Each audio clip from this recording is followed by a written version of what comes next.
Y वाली terms हैं वो एक साइड पे आ जाए।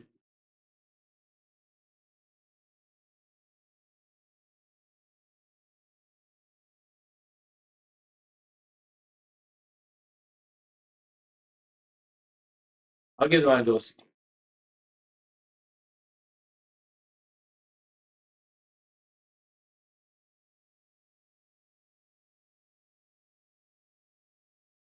तो ये कैसे एक्स वाली टर्म्स एक साइड पे आ जाए, वाई वाली टी वाली टर्म्स है वो दूसरी साइड पे। अब मुझे तो ये नजर आ रहा है कि टी वाली तो कोई टर्म ही नहीं है ना। अच्छा, लेकिन एक काम मैं ये कर सकता हूँ अली, मैं क्या कर सकता हूँ, मैं इसको तो नीचे ले आता हूँ यहाँ पे और इसको dx कह देता हूँ। और यहाँ पे मैंने 1/600 छोड़ दिया और मैंने dt कर दिया। Does everybody agree कि मैंने सेपरेशन ऑफ वेरिएबल्स कर दिया है? एक्स वाली टर्म्स एक साइड पे है और टी वाली टर्म्स एक साइड पे है, राइट। अब दोनों साइड पे इंटीग्रेट करना है, सही है। पहले मुझे बताओ कि लेफ्ट हैंड साइड पे जो एक्स वाली है वो कौन सी इंटीग्रेशन है, क्या करना चाहिए पहले। पार्शियल फ्रैक्शंस है, नहीं बता रहे। नीचे दो फैक्टर नजर आ रहे हैं कासिम तुम्हें, एक एक्स है और एक 300 माइनस एक्स है। जब ये फ्रैक्शन सेपरेट होंगे तो जो है मैं इसकी इंटीग्रेशन कर पाऊंगा, सही है। Is that true? फिर इसकी इंटीग्रेशन तब हो पाएगी जब आपके पास दो टर्म्स में ब्रेक हुआ होगा, सही। अच्छा, मैं अब आपको ये रिकमेंड करूंगा अली कि देखो मुझे फ्रॉम एक्सपीरियंस पता है, मैंने पहले भी सॉल्व किया हुआ है। तो बेहतर है कि 600 जैसा नंबर है, क्योंकि वो 300 से मैच कर रहा है तो मैं उसको उसी साइड पर रखूँ। मेरे पार्शियल फ्रैक्शंस थोड़े से बेहतर बनेंगे, सही है। मुझे नजर आ रहा है कैसे, और यहाँ पे क्या आ जाएगा फिर 1 dt आ जाएगा। तो कहाँ से 1 को इंटीग्रेट करना है टी के हिसाब से, तो ये बन जाएगा टी 1t प्लस सी। दूसरी साइड पे क्या करनी है, पार्शियल फ्रैक्शन। कौन सा केस है ये पार्शियल फ्रैक्शंस का? केस नंबर 1 है जिसमें डिस्टिंक्ट लिनियर फैक्टर्स होते थे, a over x plus b over 300 minus x, सही।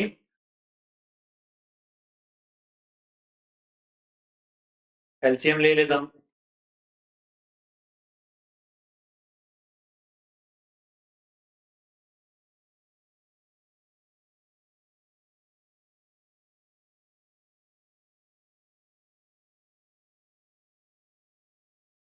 क्या करते थे पार्शियल फ्रैक्शंस में, पहले x की कोई वैल्यू लेते थे, जिससे ब्रैकेट 0 हो रहा हो, क्या वैल्यू लो, x की वैल्यू 300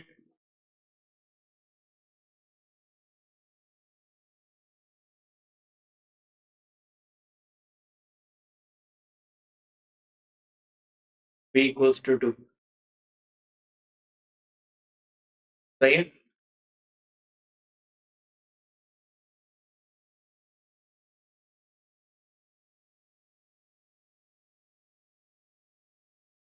फिर x की वैल्यू 0,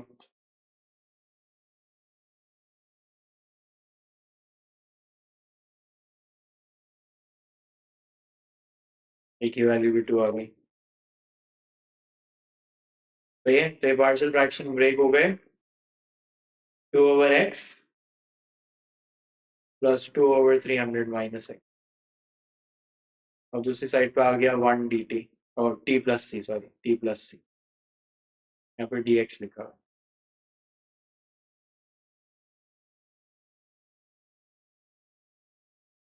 ओके,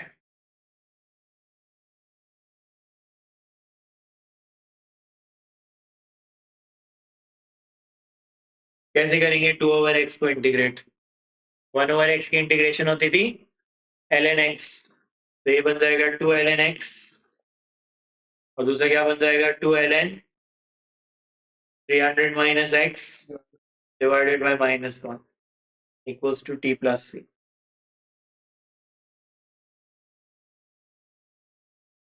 ओके,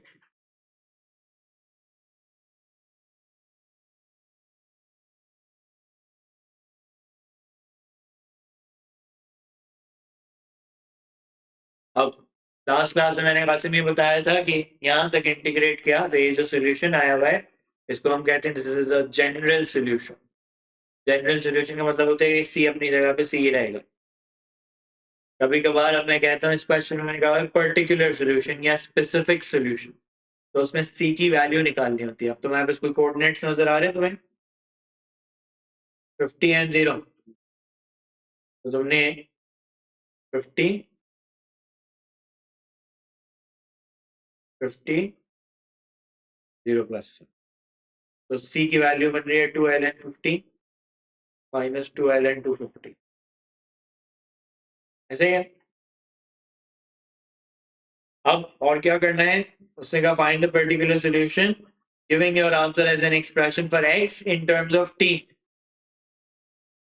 यानी x को सब्जेक्ट बना के दिखाना है तुमने मुझे, सही है। x को सब्जेक्ट कैसे बना के दिखाऊंगा ये देखना है।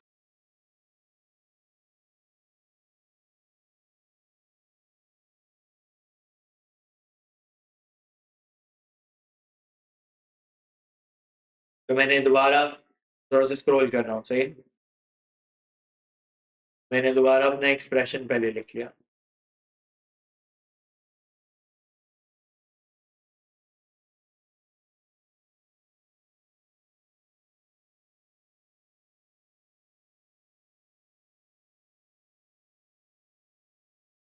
सही है?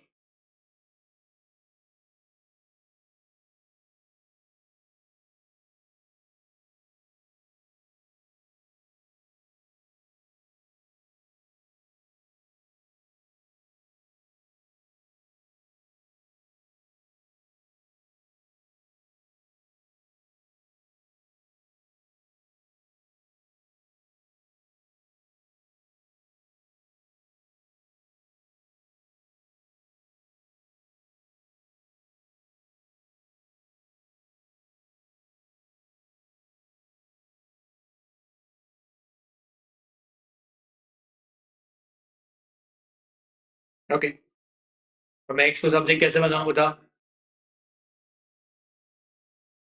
जब लोगैरिथम्स होते हैं तो क्या करना चाहिए, सारे ln वाली टर्म्स को पहले एक साइड पे लेकर आना चाहिए, फिर ln के रूल्स लग सकते हैं।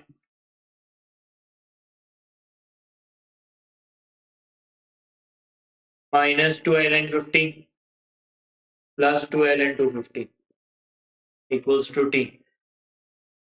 What should I do first to make this question easier? Two को कॉमन ले लूं और दूसरी तरफ ले जाऊं।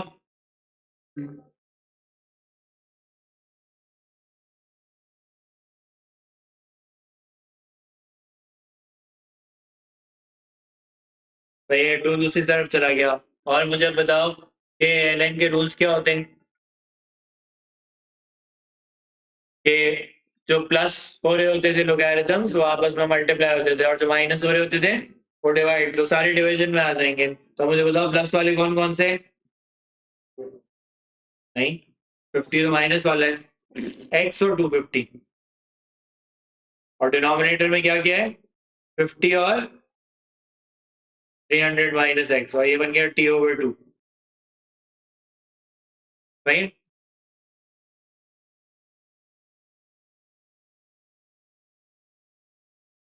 तो ये बन गया 250x, अच्छा ये रिड्यूस भी हो रहा है ना, रिड्यूस कर लो। ये बन रहा है 5x/300 माइनस एक्स, और ln को रिवर्स करते हैं तो क्या हो जाता है e/t/2। फिर x को सब्जेक्ट बनाना है, कैसे बनाऊं, क्रॉस मल्टीप्लाई।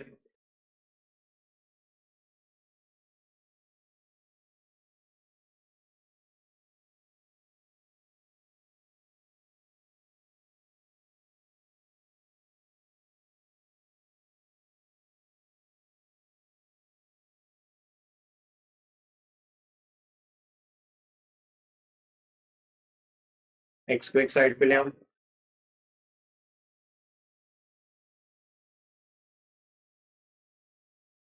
x को कॉमन ले लूं,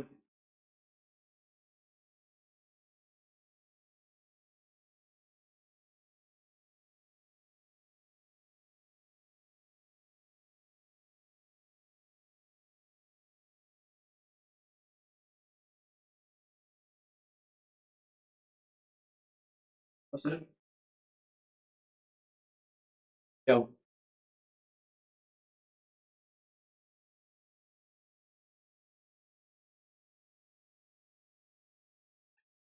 सही है? I think that should be the correct answer. तो पूरा ही आंसर देंगे तो पूरे मार्क्स मिलेंगे। सही है? तो it's a long question, 10 marks का होगा। ऊपर कितने मार्क्स लिखे हैं? लिखे मार्क्स? ये एग्जाम का क्वेश्चन नहीं है शायद। एग्जाम का क्वेश्चन अभी आगे आएगा, वो 10 मार्क्स का होता है पूरा एक साथ।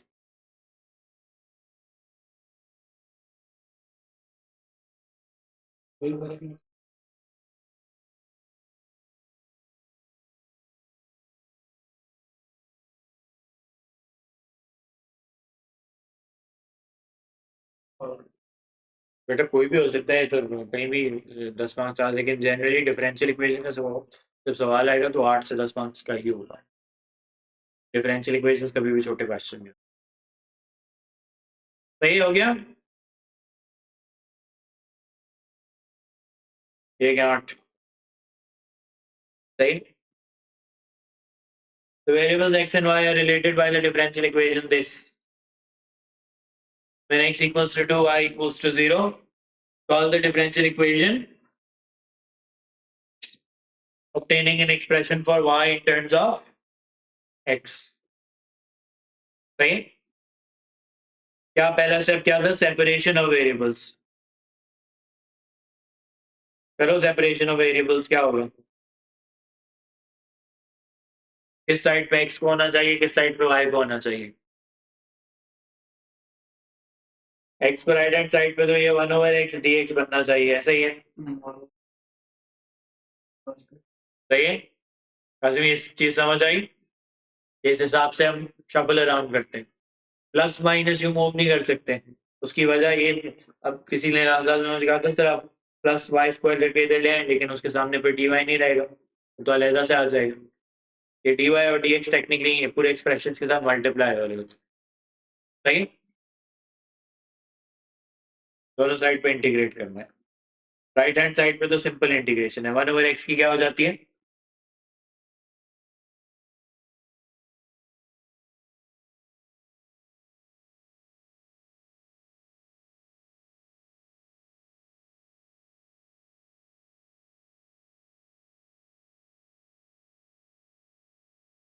1/x की क्या हो जाती है? x plus c। What about this other one?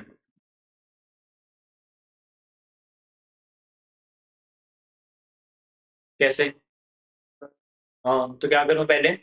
सही है। हमें अली बता रहा है कि सर ये ब्रेक कर दें पहले, 1 - y × 1 + y। अब ये y के पार्शियल फ्रैक्शंस बनेंगे।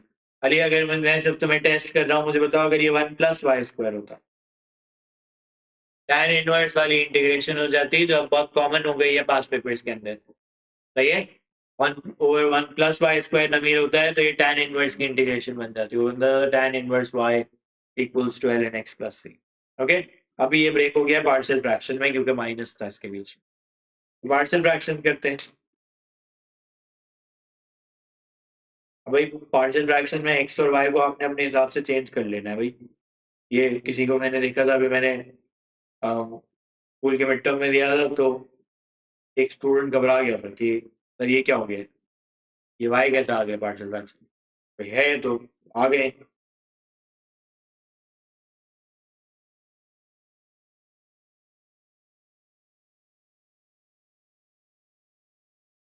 सही है, डिनोमिनेटर मैंने कैंसिल कर दिए।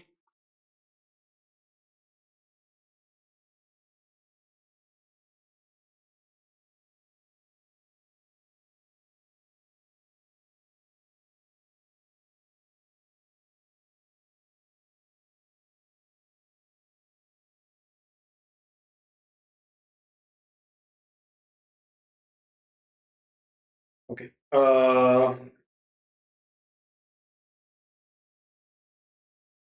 वाई की वैल्यू पहले -1,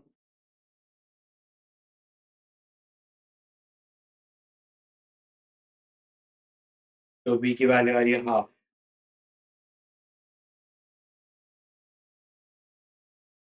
और फिर y की वैल्यू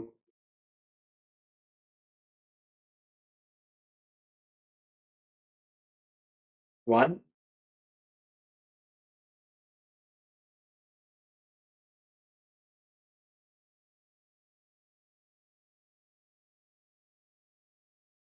y की वैल्यू आ रही है हाँ सही।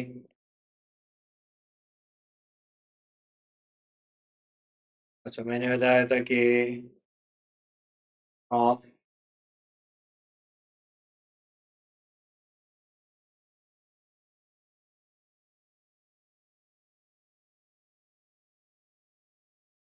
सही है। मैंने कहा था पार्शियल फ्रैक्शंस को इंटीग्रेट करते हुए यदि आसान ही होता है कि दोनों के साथ प्लस दोनों के साथ इंटीग्रेशन का साइन लगा। पहली वाली इंटीग्रेशन क्या है, पहले हाफ को बाहर निकाल लो 1/1 माइनस वाई, इसमें से हाफ बाहर निकाल लो 1/1 प्लस वाई, क्या बन रहा है हाफ, तुम बता रहे हो L N 1 minus Y divided by -1 half L N 1 plus Y divided by 1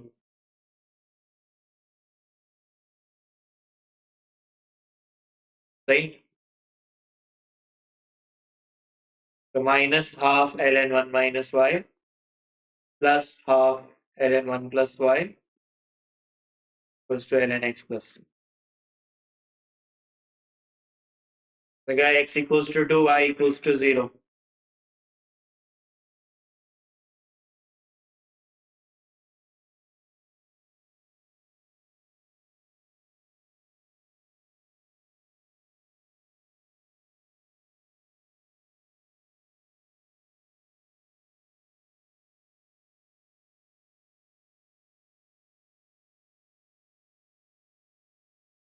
तो हाफ एल एन 1 तो 0 हो जाएगा plus 0 equals to L N 2 plus C, C equals to minus L N 2 आ गया सही है। कासिम जब सी की वैल्यू आ जाती है जब तो हम अपनी इंटीग्रेशन वाली इक्वेशन को दोबारा लिखते हैं और अब सोचते हैं कि भाई उसने पूछा क्या है, उसने कहा है express y in terms of x, यानी y को किसी तरह सब्जेक्ट बनाना है। तो अब सोचो कि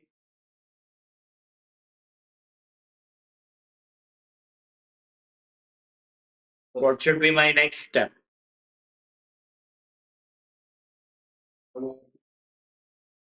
1/2 को कॉमन ले सकते हैं, ln पे तो रूल लग जाएगा सही है। 1/2 को कॉमन ले लेते हैं तो ln 1 माइनस वाई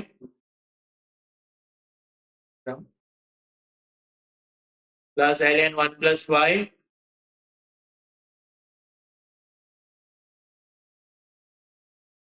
मतलब दूसरी साइड पे कोई रूल लग रहा है, दूसरी साइड पे रूल लग रहा है ना ln,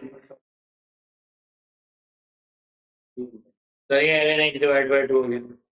अब Ali, do you have any idea about this half? How should I make it easier?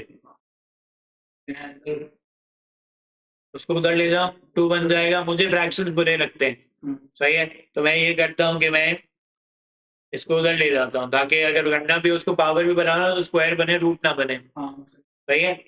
यहाँ पे तुम एल एन के रूल लगा लो, अच्छा ये माइनस था, सॉरी ये माइनस था, तो जो प्लस वाला होगा वो न्यूमरेटर में आएगा और जो माइनस वाला होगा वो डिनोमिनेटर में आएगा सही है।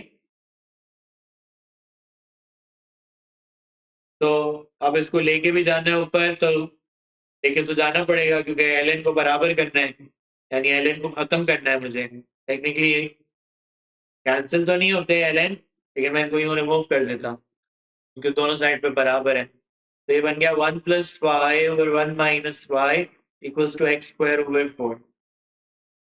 इसको सब्जेक्ट बनाना है, वाई को सब्जेक्ट बनाना है ना सही है, वाई को सब्जेक्ट बनाना है तो क्रॉस मल्टीप्लाई किया,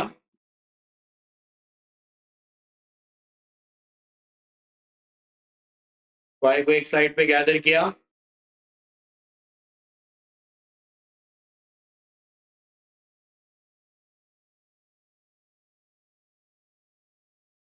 तो वाई की इक्वेशन बन रही है x square minus 4 over 4 plus x.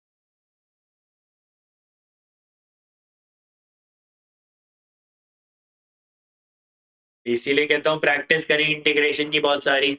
आपका सारा पेपर जो है वो डिफरेंशिएशन, इंटीग्रेशन, ट्रिग्नोमेट्री पर डिपेंड करता है। 3 टॉपिक पढ़ेंगे, पेपर क्लियर हो जाएगा। इसीलिए मिड टर्म में दिए थे, तुमने मिड टर्म ही नहीं दिया। बाकी सारे दिन आँख खुलती है बेटा, पेपर वाले दिन ही नहीं खुलती। लेट होने का मतलब और ना आने का मतलब, क्लास के बाद मिड टर्म हुआ ना।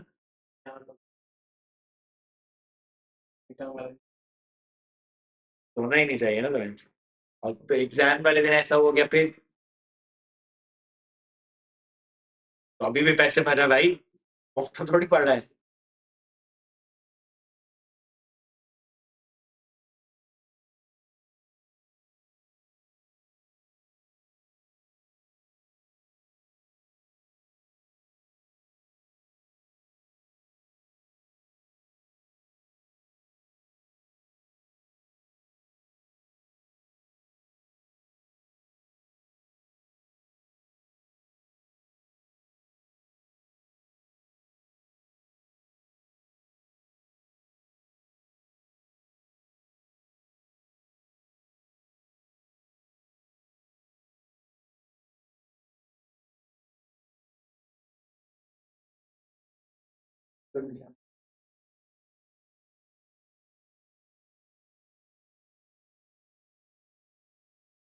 जल्दी से लिखो, फिर नया चैप्टर स्टार्ट करते हैं।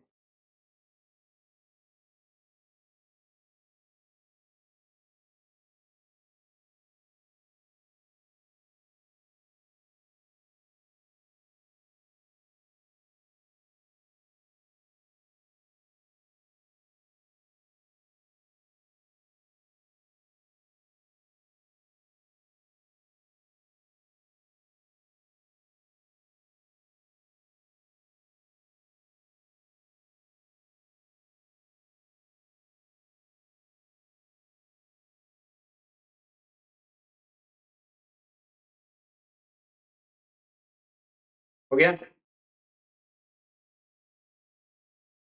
चलिए ये हो गया। मैंने उस दिन बहुत सारी इंटीग्रेशन उसमें कराई थी, मैंने ऐसे भी क्वेश्चन कराए थे जिसमें इंटीग्रेशन बाय पार्ट्स भी था, जिसमें जो है वो ट्रिग्नोमेट्री की भी इंटीग्रेशन थी। तो पिछली वाली क्लास अगर मिस हुई है तो उसकी रिकॉर्डिंग में अपलोड कर दूंगा, वो देखिएगा प्लीज। सही है, आज की क्लास में जो मुझे आपको कराना है, और आज प्रॉब्ली वो स्टार्ट करा के खत्म भी हो जाएगा। This is differential equation part 2। ये टेक्निकली पार्ट 2 में मैंने खुद ही ब्रेक किया है, बिकॉज वो एक साथ पढ़ाना बहुत ज्यादा टाइम कंज्यूमिंग हो जाता है। ये कैसी डिफरेंशियल इक्वेशंस हैं आप, ये वाली वो डिफरेंशियल इक्वेशंस हैं जिनमें आपके पास सिचुएशंस आई हुई। अब अभी कासिम क्या था, मैं dy बाई डी एक्स तुम्हें खुद देता था, तुम पहला स्टेप जो करते थे वो सेपरेशन ऑफ वेरिएबल्स करते थे। अब देखो फॉर एग्जांपल पहले वाले पार्ट में मैं क्या कह रहा हूँ, taking n and t as continuous variables show that they satisfy the differential equation.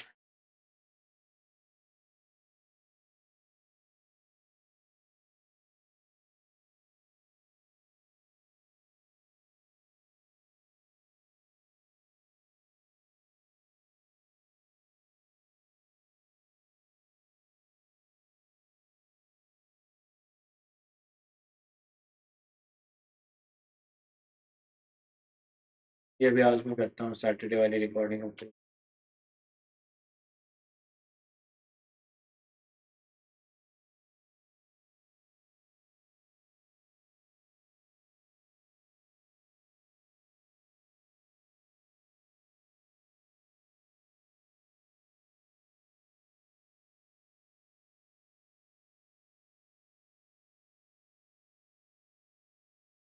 कह रहे हो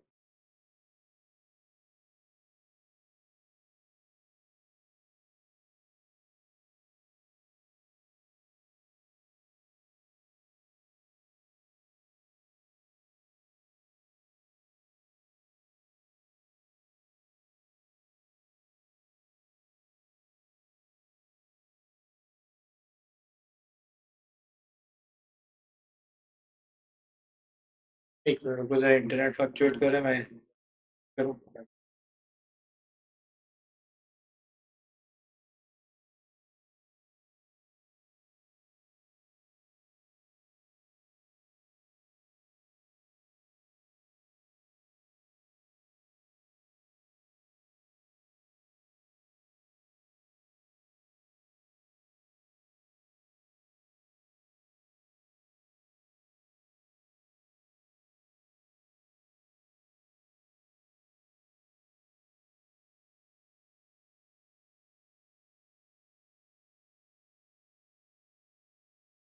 ओके तो मैं ये करा रहा था कि अब जो है वो उसने कहा treating n and continuous n and ts continuous variables show that they satisfy the differential equation this तो पहले पार्ट में सिर्फ शो करना है 1 मार्क के लिए और फिर वो पार्ट 2 में कहते हैं सॉल्व द डिफरेंशियल इक्वेशन तो कासिम वो जो सारा इंटीग्रेशन वाला प्रोसेस है वो सेकंड पार्ट में होगा पहले पार्ट में सिर्फ शो करके दिखाना है अब ये क्या है रियल लाइफ सिचुएशंस है अभी और कॉम्प्लिकेटेड भी होगा वो वॉल्यूम की भी बात करेगा पानी आ रहा है पानी जा रहा है and all those things as well okay फिलहाल मैं आपको एग्जाम्पल 1 पे लेके जाता अब यहाँ पे मैं कह रहा हूँ कि write down the differential equation for the following statements use k as a constant of proportionality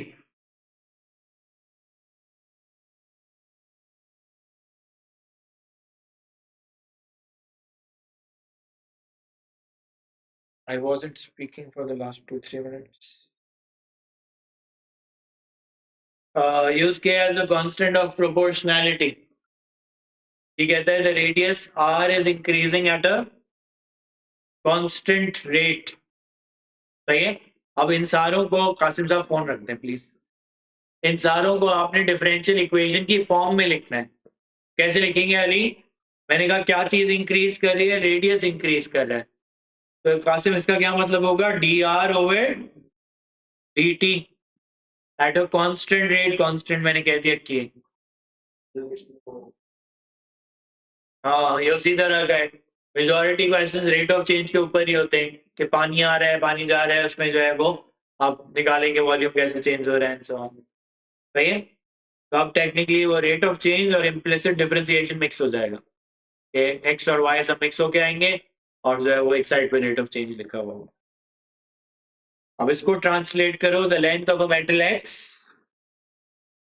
increases at a rate proportional to its length dx over dt change हो रहा है किससे प्रोपोर्शनल अब ओ लेवल में आपने proportional पढ़ते थे ये वाली साइन और इसको इक्वल्स टू में कैसे चेंज करते थे यहाँ पे कांस्टेंट ऑफ प्रोपोर्शनैलिटी आता था करते थे ये ओ लेवल मैथ में सही है y इक्वल्स टू के एक्स तो यहाँ पे भी प्रोपोर्शनल है किससे किसके प्रोपोर्शनल है proportional to its length what should I write dx over dt the rate of change is proportional to its own length अब लेंथ के लिए क्या वेरिएबल यूज हुआ क्वेश्चन में x तो kx सही है the rate of change of the variable is proportional to its own length does that make sense okay तो इस तरह आप जज करना होगा अब कासिम ये ऐसा क्यों बना क्योंकि अब सेपरेशन ऑफ वेरिएबल देखो सोच रहे हो रहा है x उधर जाएगा 1 over x बन जाएगा dx रहेगा सही है सामने k और dt बन जाएगा तो दोनों साइड पे इंटीग्रेशन हो रही होगी फिर सही है okay when heated the length L of a rod increases at a rate proportional to its length squared to the square of its length what should I write what is changing length change हो रही है length के लिए letter कौन सा use हुआ है L use हुआ है सो dl over dt is proportional to something proportional to what square of its length क्या लिखूं k l square rate of change is proportional to its own length squared okay फिर अली समझ आ रहा है कि एल स्क्वायर वहां जाएगा इंटीग्रेट होगा वो सब होगा ये बताओ dn over dt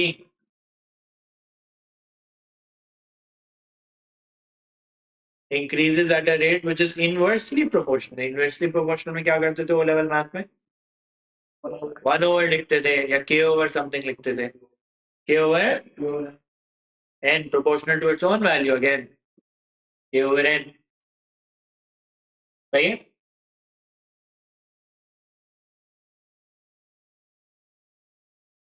ये बताओ d capital T over d small t ऐसा ही है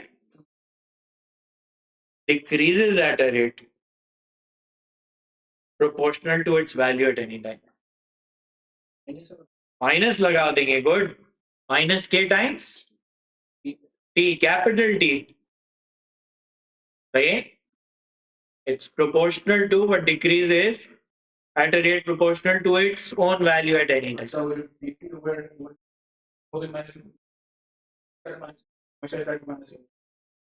रेट नेगेटिव है ना. अब ये सिक्स्थ वाला और सेवेंथ वाला थोड़ा सा कंफ्यूज करेंगे आपको, और से सुनिएगा. The rate of cooling of an object is proportional to the difference between the temperature of a body theta and the temperature of its surrounding theta s. तो पहले तो मुझे बता दें यहाँ पे क्या चीज चेंज हो रही है. dt good. Proportional to a difference. किसका डिफरेंस? तो theta minus theta s. Good. हमने स्टेट कर दिया इसको जिस तरह स्टेट करना था. अब डी थीटा क्यों? क्योंकि टेम्परेचर ही चेंज हो रहा है. रेट ऑफ कूलिंग कोई एक वेरिएबल नहीं है. Rate of cooling simply means temperature change हो रहा है.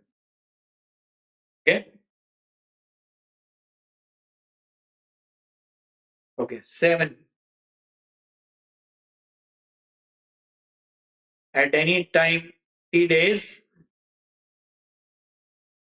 Okay, good. Number of fish present को तुम कह रहे हो वो चेंज हो रही है.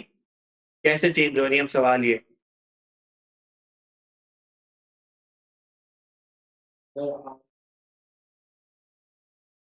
आठ से तो निकाली जा रही है ना.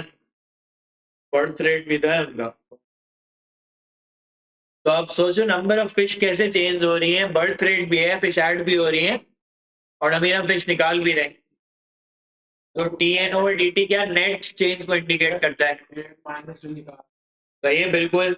1/100n minus R birth rate minus death rate. Does that make sense? क्योंकि 100 उसने कहा था 100 of the number of n. सही है. Is equal to. प्रोपोर्शनल नहीं का तो प्रोपोर्शनल का तो कुछ नहीं आया. 100 तो n आ गया. ओके.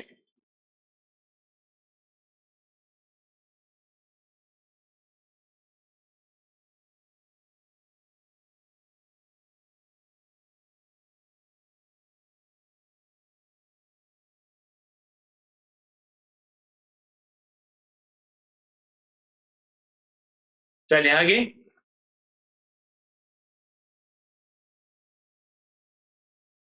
अब एक बेसिक सवाल करते हैं, फिर थोड़ा ब्रेक लेंगे, नमाज भी पढ़नी है, और फिर तो आगे कंटिन्यू करेंगे. आज 8 बजे तक क्लास हो, बताया था मैंने. सही. तुम ग्रुप में नहीं हो? बोलो ऐड करें तो मैं. अब मैंने एक महीने थोड़ा 15 दिन अपनी क्लासेस लंबी होंगी, तब तक P3 पूरा नहीं हो जाता. P3 पूरा कराने के लिए थोड़ा सा एक्स्ट्रा टाइम चाहिए, ताकि फर्स्ट ऑफ फेब से जो है वहाँ M1 S2 में ब्रेक हो जाए, जो भी हो रहा है. A tank is draining in such a way.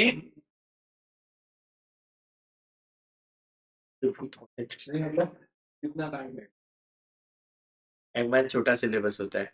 ये अगर स्पीड से हो गया तो 1.5 महीने में हो जाएगा, वरना 2 महीने max. In any case, everything will be done by 15th of April. That's the maximum that I will. उसके बाद फिर yearly कराएंगे 15-20 दिन. Okay. A tank is draining in such a way that when the height of water in the tank is 8 centimeters, it is decreasing at a rate of 0.5 root h. Initially, the water in the tank is at a height of 25 centimeters. Write down a differential equation which describes this situation. बताओ भाई क्या चीज change हो रही है.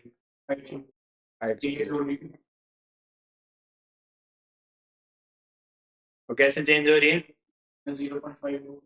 minus 0.5 root h. Do you all agree with this? सही है जी.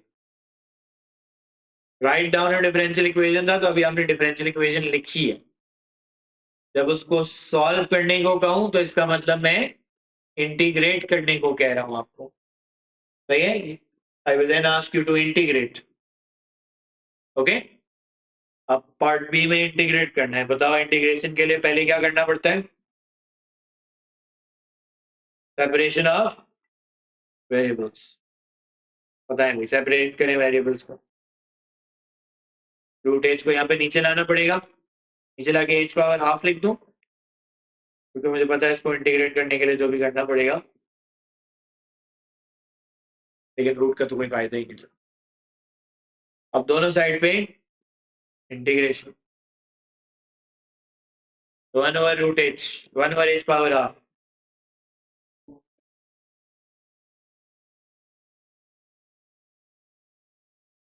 To root H. हाँ हाँ सही, रूट एच बनेगा, सही है। ऊपर जाएगा अली, एक पावर बढ़ेगी और नई पावर से डिवाइड कर दूंगा, -0.5t प्लस सी, ओके।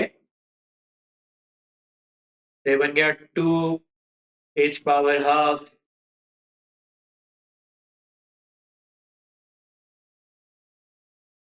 सही है जी। ये हो गया solve to find h as a function of time. लेकिन अभी c की वैल्यू निकालनी है शायद। c के लिए क्या कोऑर्डिनेट्स गिवन है? पहले कोऑर्डिनेट गिवन होते थे ना, x और y, यहाँ पे क्या गिवन है?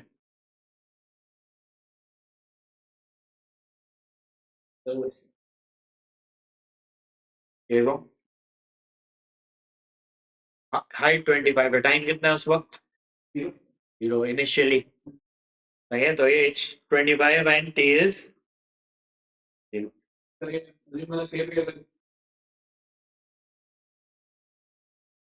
You can't assume. There should be some word. Initially is indicating. At the beginning. Then initially.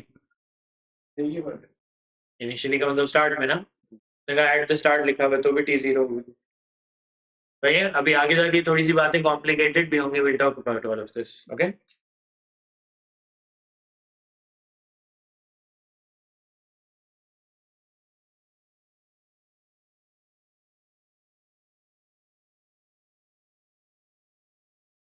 Okay. तो मैंने इसको लिख लिया 2√h -0.5t प्लस 10, उसने कहा h as a function of time, तो h को सब्जेक्ट बनाना है।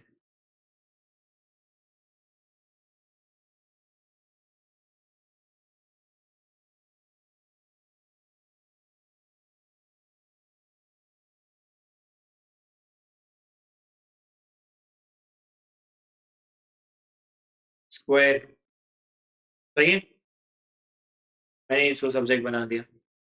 हमारी यूजुअली इनके आगे अब फॉलो अप करके छोटे छोटे पार्ट्स होते हैं, कहीं वो पूछेगा what happens as T grows large, last class में सिखाया था मैंने तुम्हें, सही है। अब वो क्या पूछता है, Qasim what is the height of the water after 10 seconds, तो क्या करोगे तुम? Height of the water after 10 seconds,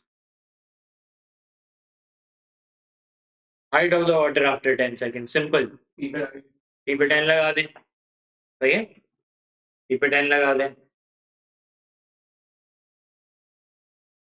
इधर कैलकुलेट करते हैं, 6.25,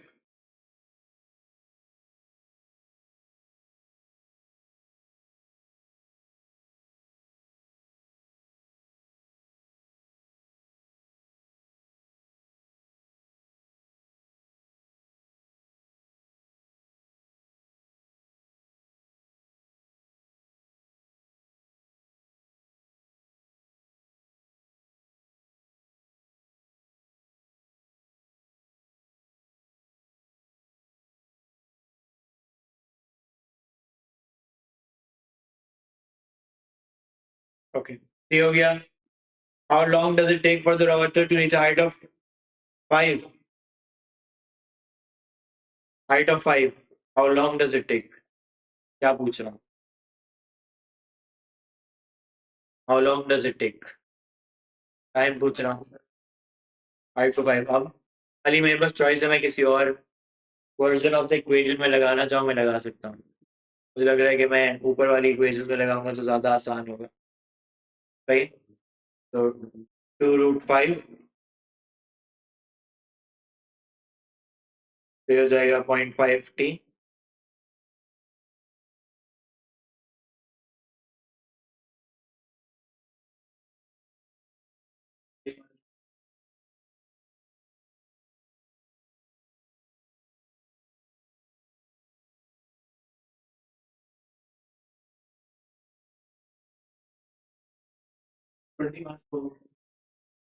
ऐसे में बताऊंगा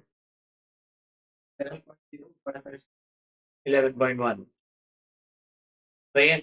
साउंड्स रीजनेबल एज वेल। क्या 11.1 सेकेंड्स लगेंगे? सही है। तो इस तरह के फॉलो अप पार्ट्स हो सकते हैं। फिर उसने कहा स्केच अ ग्राफ। मैं कभी ग्राफ का सवाल देखा नहीं है, लेकिन अगर ग्राफ बनाना हो तो ये बेसिकली एक क्वाड्रेटिक इक्वेशन है। सही है। इसका मैं टर्निंग पॉइंट निकाल लूंगा। कहाँ से कहाँ तक बनाना है? और T0 to T20। तो 0, 10, 20। ओके।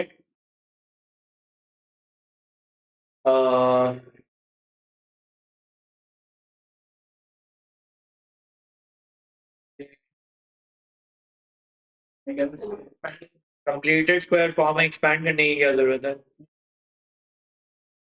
तो ब्रैकेट में उसको ग्राफ उठा के इक्वल्स टू 0 कर दें तो टर्निंग पॉइंट आ जाएगा।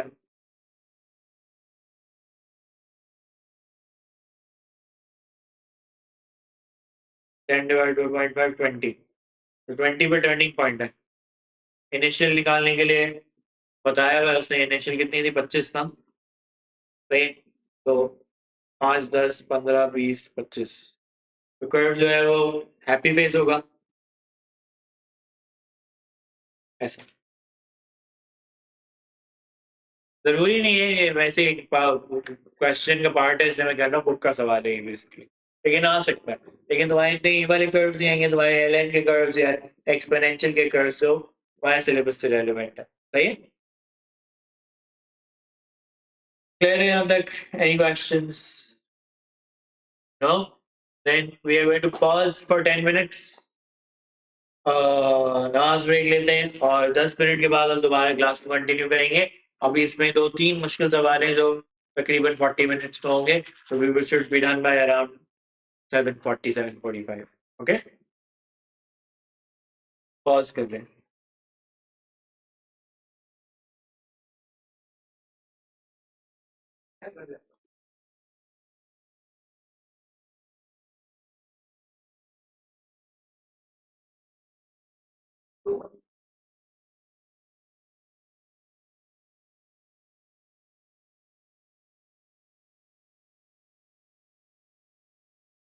चलिए जी, कंटिन्यूइंग विद दिस। हमारे पास जो है वो अब अगला सवाल है। देखते हैं अगला सवाल क्या कहता है। सही है। इसके बाद एक और I think I want to do with you. सही है। And then I will stop. Example number 4 क्या कहता है? The population of a country at time t years is n millions. At any time n is assumed to increase at a rate proportional to the product of n and 1 minus 0.01 n. 20 equals to 0, n equals to 20, and dn over dt equals to 0.32. Treating n and t as continuous variables show that they satisfy the differential equation this. Okay.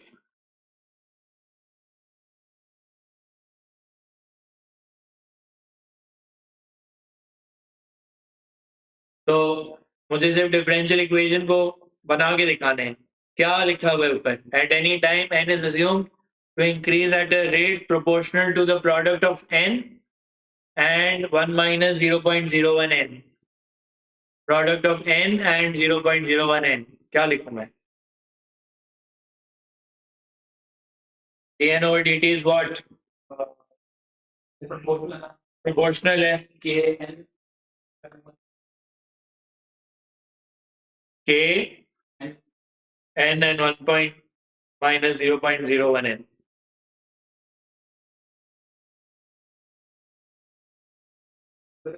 क्या?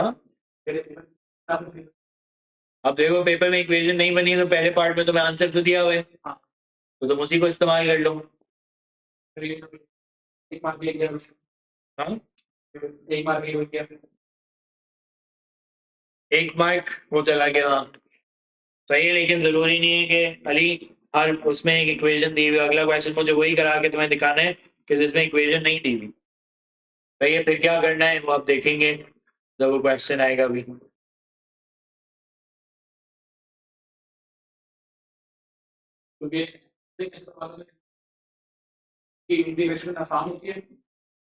जरूरी नहीं होता ऐसे, अभी अगले वाले सवाल में देखना तुम।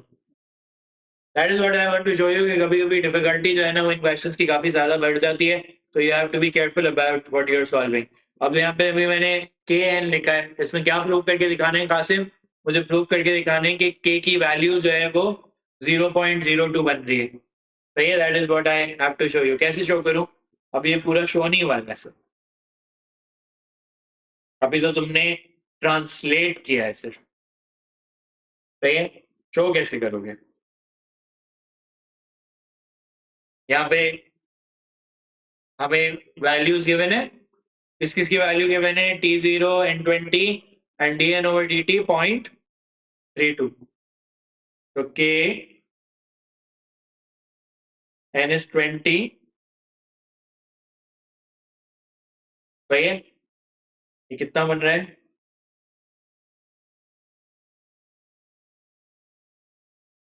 तो क्या हो गया? 16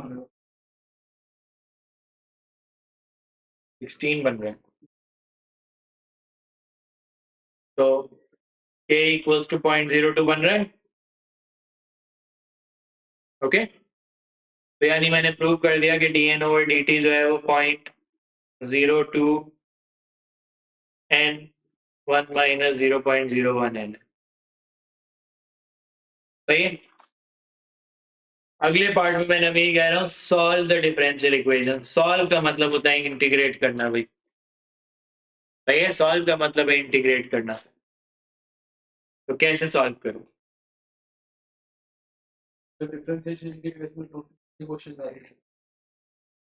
हाँ 4-5 बन जाएंगे 11 में से। कह तो रहा हूँ 50 मार्क्स बन जाते हैं क्वेश्चन जितने भी हम।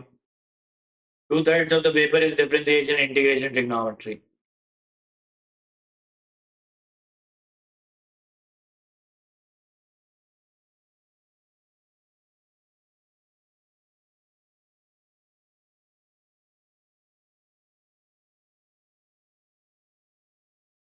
ओके,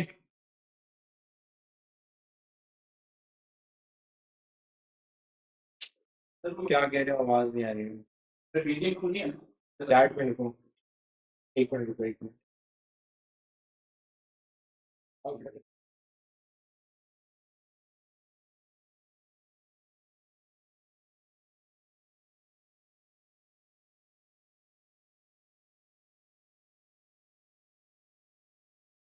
अब बोलो क्या बोल रहे हो?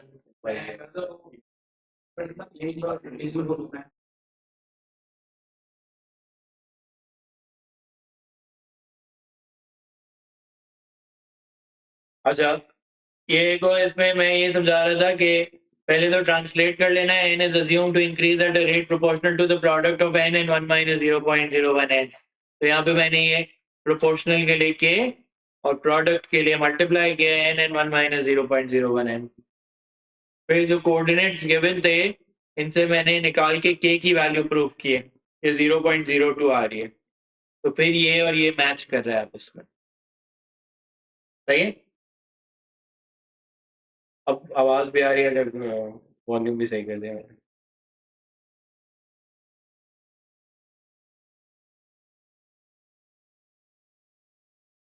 सही है ना यहाँ तक?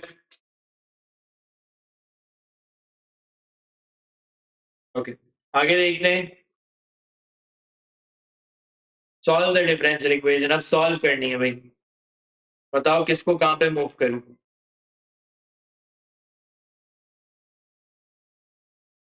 किसको कहाँ पे मूव करना है? किसको? n वाली टर्म्स हैं वो लेफ्ट साइड पे ले आए, तो ये बन जाएगा 1/n 1 माइनस 0.01n और 0.02 dt, ऐसा सही है। क्यों? क्योंकि n वाली टर्म्स को हमें dn के साथ इंटीग्रेट करना है, उसको 0.02।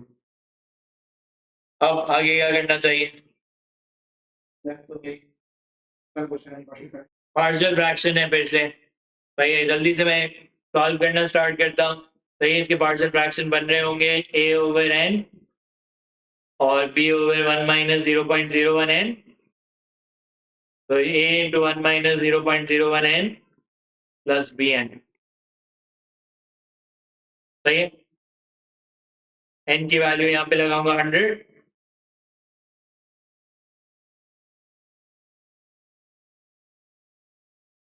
तो b की वैल्यू है 0.01।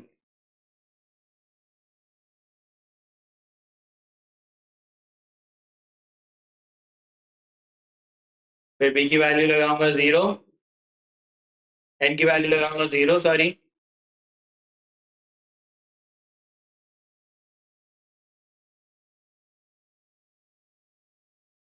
तो a की वैल्यू आ रही है 1। गड़बड़ तो नहीं किया मैंने?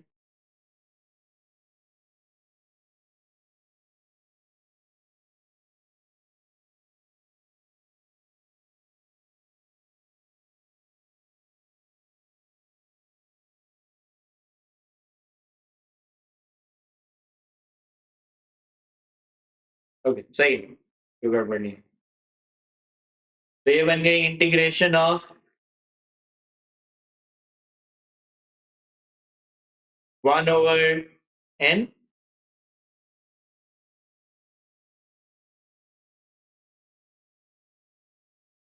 प्लस 0.01 और 1 minus 0.01n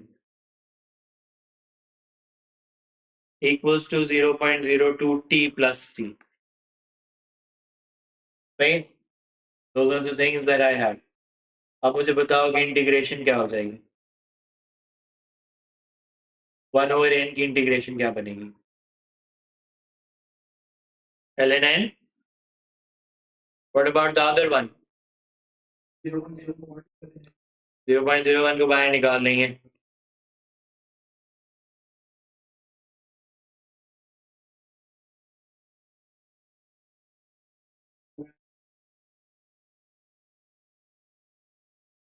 ln of the denominator, ln f of x divided by f bar of x, ये डिवाइड करना जरूरी है भाई, भूलना नहीं है आपने।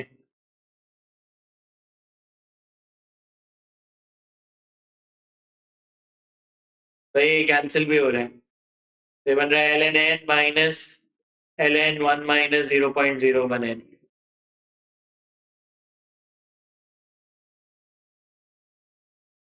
सही।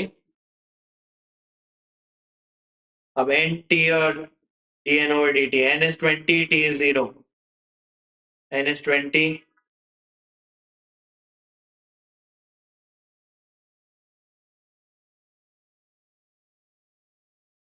t is 0, तो कितना बन रहा है ln 20 माइनस ln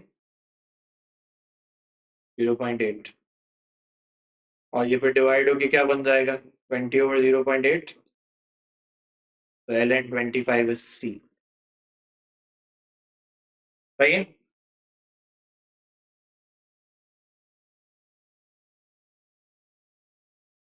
अभी नवीन मैंने c निकाला है, उसने कहा था find N expression for t in terms of n, t को सब्जेक्ट बनाने को कहा है इसने, सही है।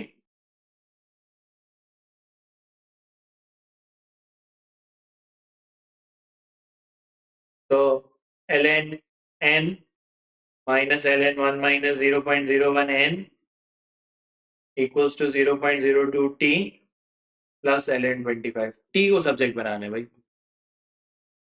तो बहुत ज्यादा मेहनत नहीं है टी को सब्जेक्ट बनाने में, क्योंकि 20 ln 25 को हटाओ और 0.02 से डिवाइड कर दो, सही है। 0.02 अगर नोटिस करो तो sometimes it's wiser to take a fraction, 1/50 होता है, सही है।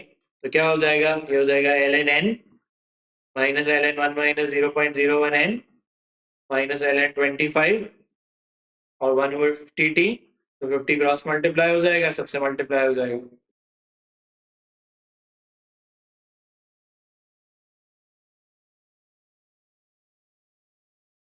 भाई that is t in terms of n। ये इंपॉर्टेंट बात थी क्योंकि n को सब्जेक्ट नहीं बनाना, वैसे n को बनाना होता है जनरली। सही है,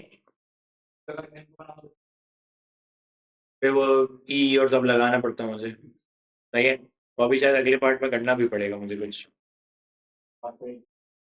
Find the value for which the population will be double its value at t equals to 0। हाँ, 1 मार्क का है।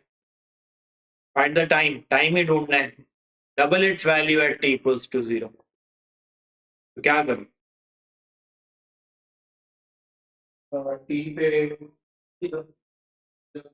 t 0 पे n 20 था, वो कह रहा है डबल इट्स वैल्यू, तो 40 हो जाएगा। तो 50 और ln 40 minus ln 1 minus 0.01 into 40, तो सारा कैलकुलेटर पे ही करना है ना। देखो कोई मुनासिब सा टी आ रहा है या नहीं आ रहा?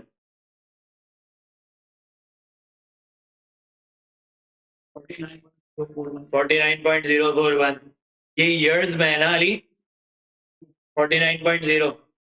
तो मैं ये प्रिडिक्ट कर रहा हूँ कि 49 सालों में पॉपुलेशन डबल हो जाएगी। मुनासिब सी बात है वैसे ही।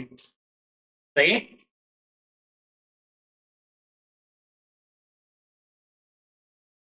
यहाँ तक क्लियर है? Any questions?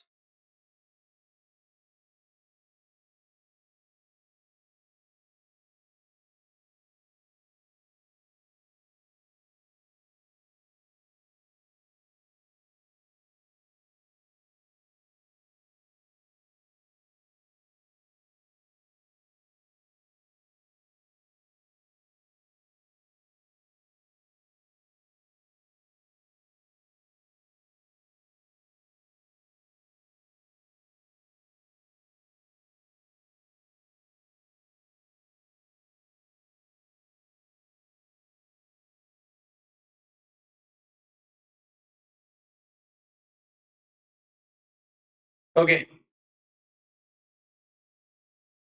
One last question for this, और फिर हम देखेंगे। फिर मैं आपको बताऊंगा कि कुछ मैंने जो है वो होमवर्क के क्वेश्चन सॉल्व किए हैं, जिसमें मैं आपको पर्टिकुलरली बताऊंगा मुझे कौन से आपसे डिस्कस करने।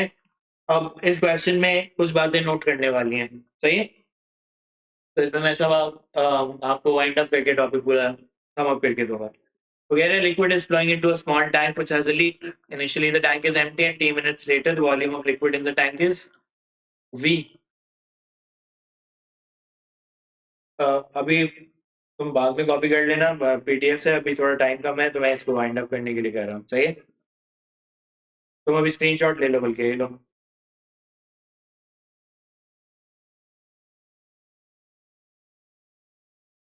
जल्दी से स्क्रीनशॉट ले लो ताकि फिर पीडीएफ खोलने में मसला ना।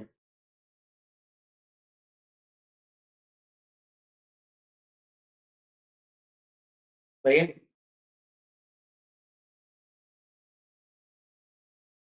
ओके।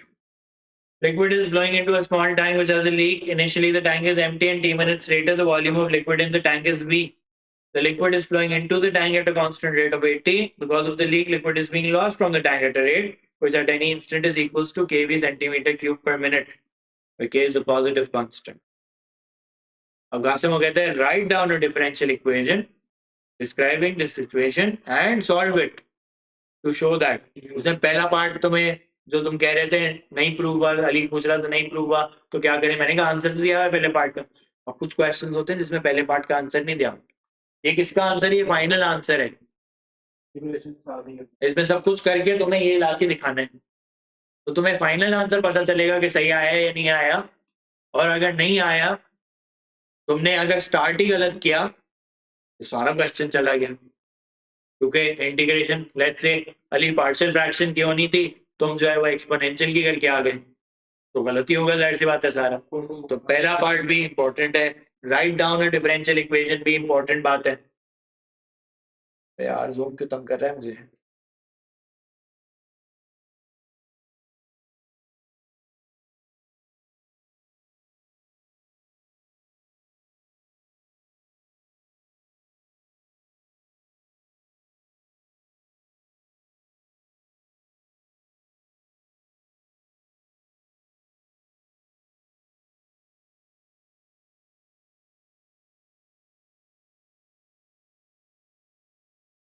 ओके, तो पहला पार्ट जो है वो डायरेक्ट 7 मार्क्स का है। तो पहले तो write down a differential equation. बताएं जी, write down a differential equation में मैं क्या करूं? क्या? अब जैसे पहले dn ओवर dt बताया था, इसमें क्या चीज चेंज हो रही है? वॉल्यूम चेंज हो रहा है। कैसे चेंज हो रहा है? dv over dt। क्या हो रहा है वॉल्यूम में चेंज, बताओ? लीकेज है। कितनी लीकेज है? kb सेंटीमीटर क्यूब पर मिनट। तो माइनस kb लिख दो सिर्फ। हाँ नहीं, आ भी तो रहा है। तो जिस तरह तुमने फिश के लिए क्या था, birth rate minus death rate, तो इनकमिंग माइनस आउटगोइंग, तो 80 माइनस kb। अब अली ये गलत बनी, आगे सब गलत है भाई, कुछ नहीं कर सकते फिर। ये अब प्रैक्टिस से आ जाएगा। यस एब्सोल्युटली सही है। और अगर आपकी किस्मत ज्यादा खराब है तो ऐसा सवाल आएगा, वरना वैसा भी आ सकता है। सही है, वैसा वाला आ जाए तो ज्यादा आसान है। और जो पिछली क्लास में पढ़ाए थे जिसमें कोई सिचुएशन ही नहीं होती, डायरेक्ट सिर्फ dx ओवर dy होता, तो वो सबसे ज्यादा आसान बात है ना? वो लेकिन वो फिर बहुत मुश्किल इंटीग्रेशन आ गई थी। सही है? वो अच्छी किस्मत नहीं होती। पिछली दफा लीग कैंसिल हुआ तो क्या आया तुम्हारा? जीनियस, है ना? उम्मीद पे दुनिया कायम है। एक बात है, सुनने में आया। उन्होंने कहा, वो पाकिस्तान वालों ने कहा हमारे पास पहले ही आ चुका है, हमारी एंटीबॉडीज पहले से, तो अब ज्यादा उम्मीद ना लगाए। जंग वंग नहीं करा देना तुम। पता चला मई में जंग स्टार्ट हो गई कोई।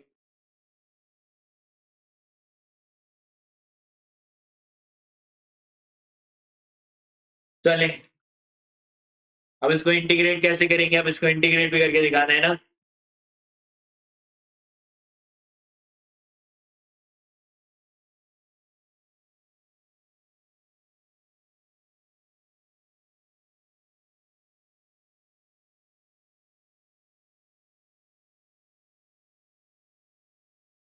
अब बी वाली टर्म्स को यहाँ पे ले आऊंगा,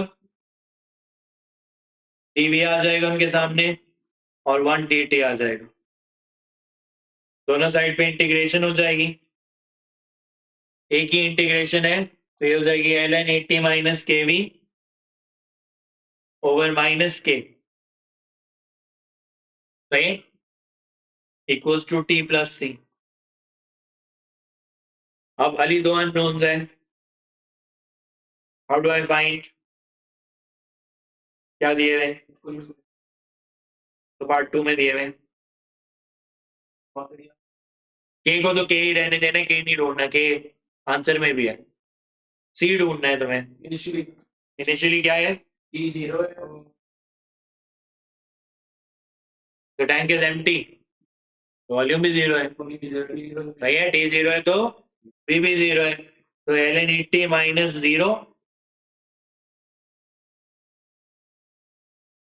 over minus k equals to zero plus C. C equals to minus ln, sorry ln 80 over minus k. सही है, अब सब्जेक्ट बनाने की कोशिश करते हैं। उसने वी को सब्जेक्ट बनाया हुआ है यहाँ पे। सही, ओके, दोबारा अपनी इंटीग्रेशन को लिख लेता हूँ।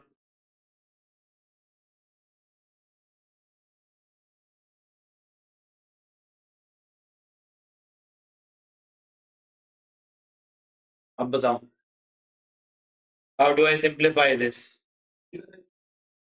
हाँ, वी को सब्जेक्ट बनाना है,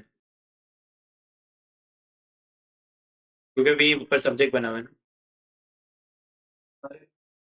ln, देखो आसान काम ये होगा, के माइनस के हाँ मैं पहले अगर ये minus k t plus l n 80 over minus k कर दूं और कासिम आसान काम क्या है दोनों माइनस के खत्म कर दूं तो माइनस वाला भी मसला हल हो गया और के वाला भी मसला हल हो गया। अब जो है मैं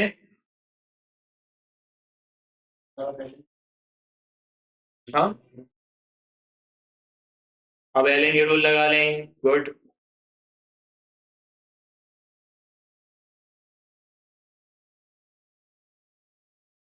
अब एल एन हटाना है दूसरी साइड पे एल एन दूसरी साइड पे जाएगा तो ई बन जाएगा भाई 80 minus k v equals to 80 power minus k t 80 minus 80 e power minus k t equals to k v. अब मैं इसको माइनस के टी क्यों रख रहा हूँ क्योंकि क्वेश्चन में भी माइनस के टी है अभी सही है ये बन गया वैसे मेरा तो बहुत कोई मुश्किल सवाल नहीं था। हाँ ये था कि अगर स्टार्ट में गलती की तो एंड तक तो नहीं पहुंचेंगे हम वो गड़बड़ी होती रहेगी सही है।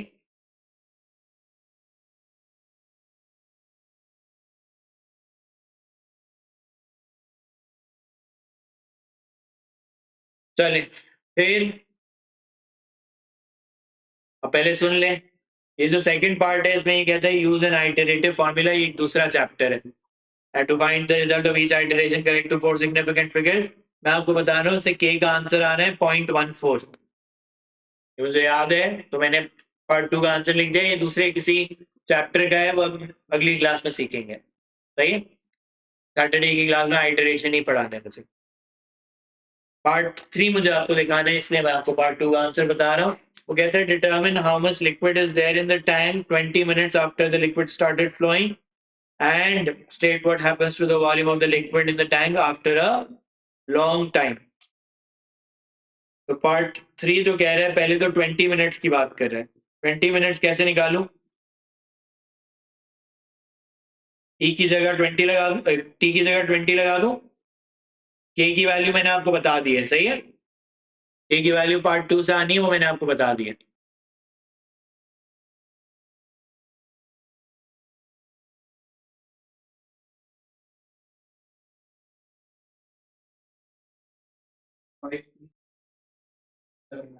536.679 537 कर दो सेंटीमीटर क्यूब यानी लीकेज होने के बावजूद और प्रोपोर्शनल लीकेज होने के बावजूद 536 जो है वो 537 जो है वो पानी तैर गया है 20 मिनट में 20 मिनट में इतना वॉल्यूम है फिर वो कहता है and state what happens to the volume after a long time.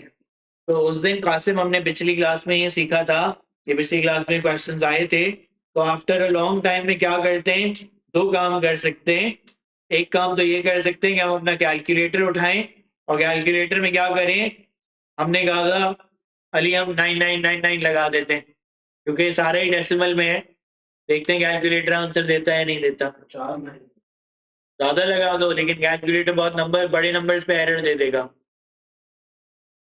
571.428 सही है।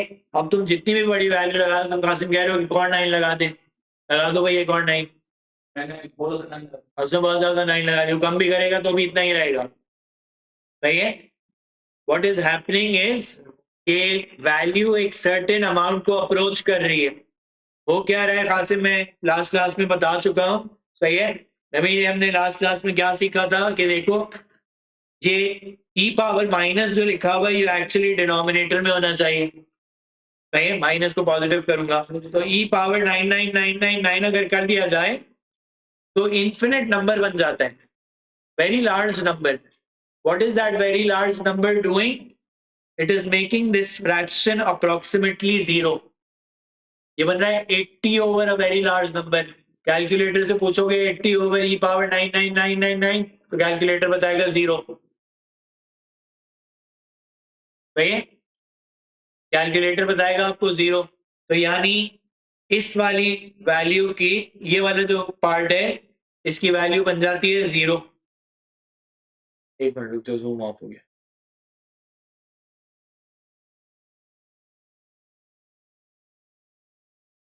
यार आप सॉरी, इंटरनेट बहुत गड़बड़ कर रहा है। There is an internet replacement going on, तो हopefully नेक्स्ट क्लास में सब स्ट्रीम रहेंगे। और आई तो लेना मत प्लीज। आज इंटरनेट गड़बड़ कर रहा है बेटा। हाँ फाइबर का इशू, अगली क्लास में हो जाएगा वो, वैसे ही बार बार ऑफ ही हो रहे हैं।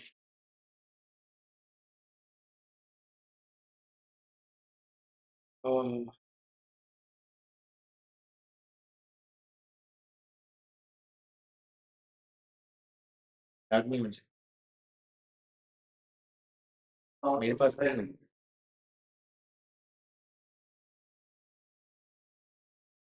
बहुत ज्यादा फ्लक्चुएट नहीं हो रहा।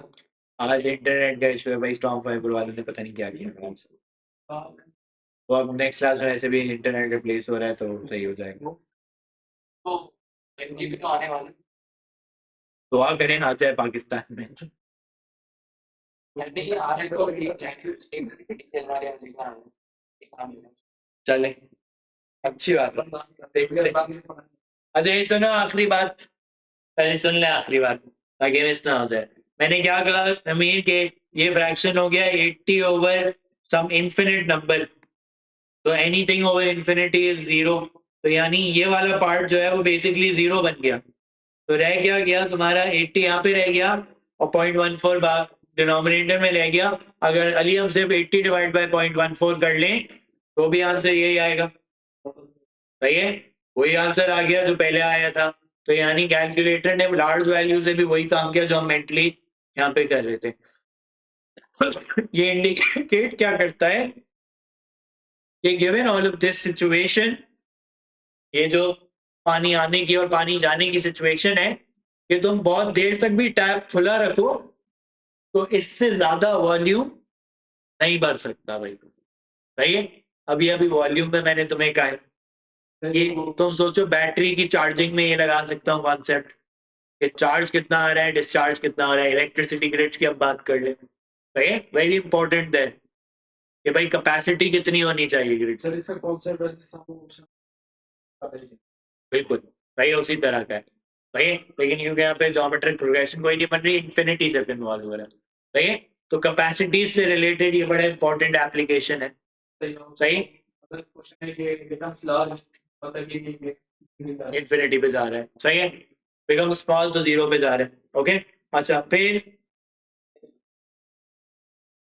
ये इंपॉर्टेंट मैंने आपको बता दिया। अब मैं आपको ऑनेस्ट अगर बताऊं तो आगे जिंदगी में आप अगर इंजीनियरिंग पढ़ने जाते हैं, ये इकोनॉमिक्स पढ़ने जाते हैं तो डिफरेंशियल इक्वेशंस जो है ना वो आपकी पढ़ाई में बड़ा इंपॉर्टेंट रोल प्ले करेंगी।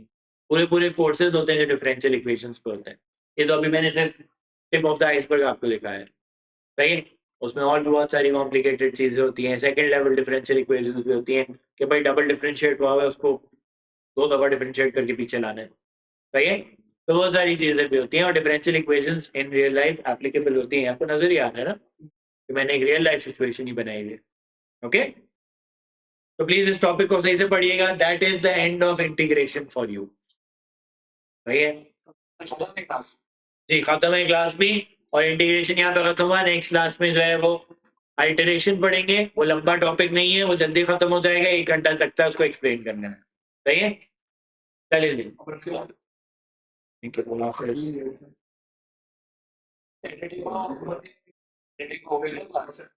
हाँ, क्या मसला है sir? Welcome to Edge Learning, where we are changing dreams into success stories. Let's go. At Edge Learning, we offer courses to help you excel. Whether you're preparing for the SAT, aiming for IBA and LUMS, need O and a level tuition, or IELTS coaching, we have the right program for you. Forget about boundaries. We offer learning anywhere, anytime.